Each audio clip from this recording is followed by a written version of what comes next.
Hello. My name is Ingrid and I will be your electronic assistant for this module. In the first module on ID personality, formerly known as the WABT, we will examine the definition of personality and the theoretical models that underlie the test. But first, what are we talking about when we refer to personality? There are many definitions of personality. But the one most often used tells us that it is the unique organization of characteristics that define an individual and determine the pattern of his or her interactions with the environment. So basically, we are talking about personal characteristics, or what is more commonly called traits. Traits are central to the individual. They define them and they determine how they interact with others. They also determine how they deal with the environment. For its part, the reputation is the observable portion of personality. Reputation is often subjective and is usually described using specific qualities. For example, a person will be described as being hardworking or energetic.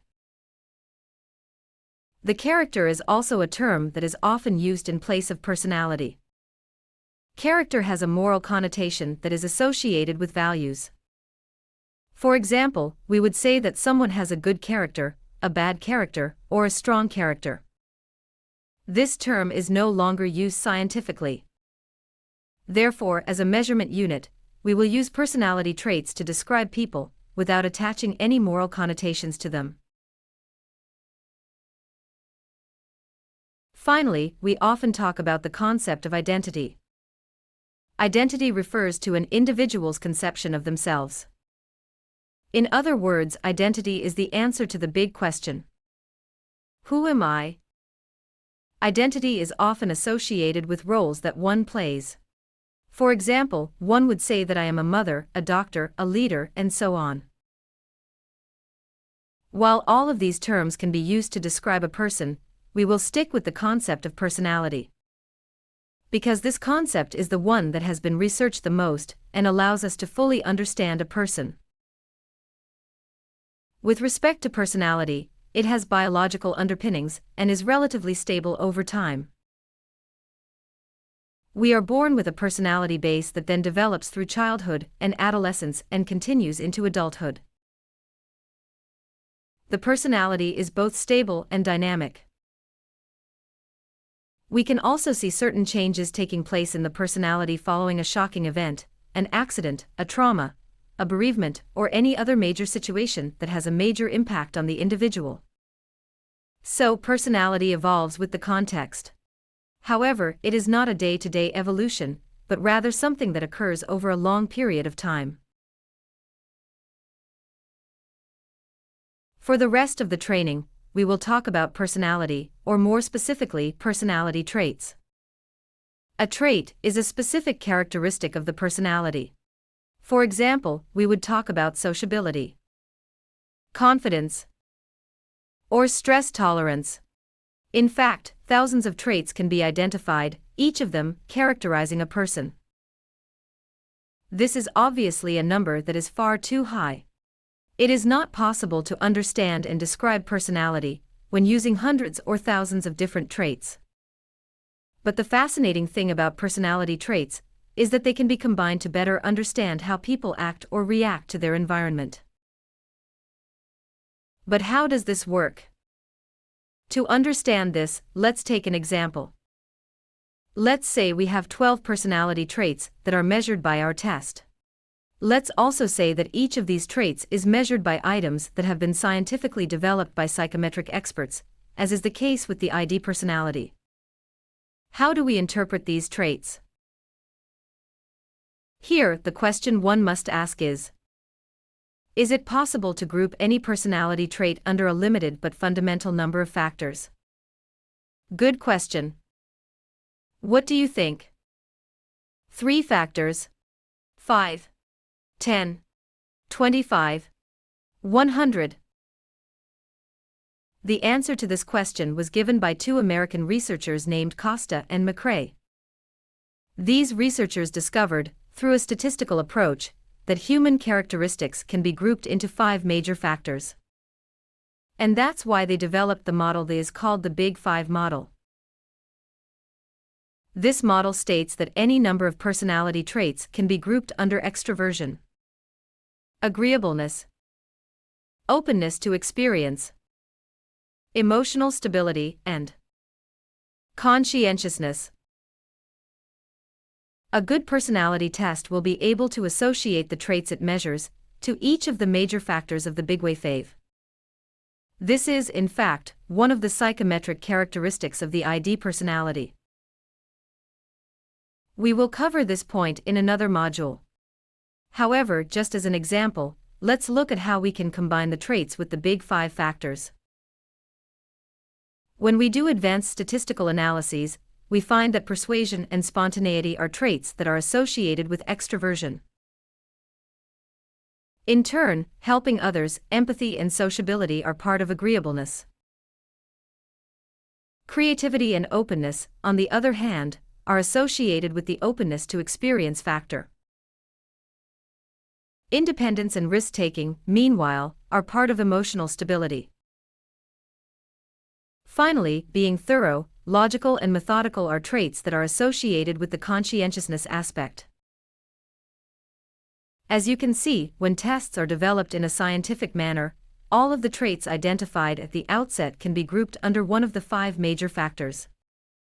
This means that the ID personality is similar to world-class tests, which are backed by thousands of scientific and professional studies.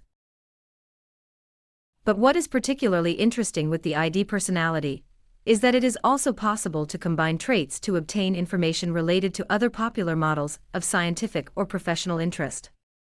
For example, several studies have shown that emotional intelligence is a factor that plays a primary role in interpersonal relationships. Emotional intelligence has a direct impact on people's attitude, mental health, leadership qualities, or intention to stay with an organization. The most recognized model for emotional intelligence is the one developed by Goleman. This model distinguishes for important elements, namely self-awareness, social awareness, self-management, and relationship management. Now, just like the Big Five model, the traits measured by the ID personality allow us to assess each of these 4 major elements. For example, helping others, empathy, independence, persuasiveness, sociability, and spontaneity are all traits that can be associated with relationship management. Based on these groupings, the ID personality allows for the analysis of human characteristics according to Goleman's model of emotional intelligence and the presentation of the results in a report to participants. Another way to combine personality traits is to use the DISC model, also known as the color model. This theoretical model, which was proposed by William Marston in the early 1900s, divides personality into 4 parts: the D dial, or the dominance portion that is associated with reds; the I dial, for influence, which in turn is associated with the yellows; the S dial, or the stability portion, which is associated with the greens; and the C dial, for conformity, which is, in turn, associated with the blues. We will return to this model in more detail when we examine the color report together. Let's just say here that the ID personality is able to evaluate each of these 4 dials, based on the traits measured by the test. For example, we observe that people who score high on the traits, helping others, empathy, and sociability, and at the same time, have lower scores on the traits persuasion and spontaneity, demonstrate a profile that is akin to the greens.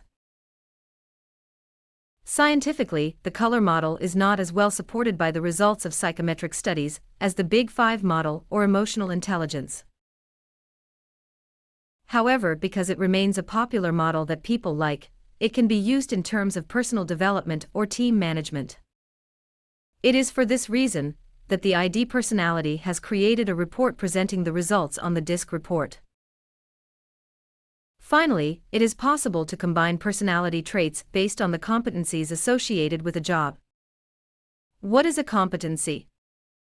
It is a characteristic that is directly related to the job and is made up of 3 major components. First, a competency has a portion associated with knowledge. For example, human resources professionals must know the standards, regulations, and laws that govern personnel management. The second aspect related to competencies is the know-how or the skills portion. Skills relate to the specific techniques and abilities that are required to perform a job. For example, knowing how to drive a vehicle or operate a machine are skills that are required for a job as a truck driver or laborer. Finally, personal characteristics include all of the elements that are often referred to as soft skills. This portion includes many characteristics, including personality traits. This is a part that is extremely important for jobs, especially those where interaction with colleagues, partners, or customers is required. These elements are sometimes critical for certain jobs. It is in this context that the ID personality test identifies traits and characteristics that underlie many competencies. Let's take an example. Let's say that we want to assess people applying for an IT position for which the competency, ability to manage data, has been identified as critical. In this example, being logical, thorough, and methodical are all traits that underlie the competency, ability to manage data. Of course, to fully assess this competency, knowledge and skill portions must also be considered. For example, knowing certain mathematical functions may be required. In addition, the ability to use a database software may be a necessary skill. Therefore, it is important to consider all aspects of a competency before drawing a definitive conclusion about a person's abilities to do a job. However, in many instances, the personal characteristic portion of a competency is just as important, if not more so, than the knowledge and the skill portions. The ID personality can therefore be an essential tool that allows you to assess some critical aspects of a competency. The ID personality can assess dozens of competencies, and is therefore a unique tool that allows you to understand people. Because of the way it has been designed, the ID personality is a tool that is versatile. It allows you to assess people from multiple angles, using multiple reports that give you information on traits, skills, styles, and even emotional intelligence. Future modules will give you a better understanding of each of these aspects and the optimal way to interpret test results.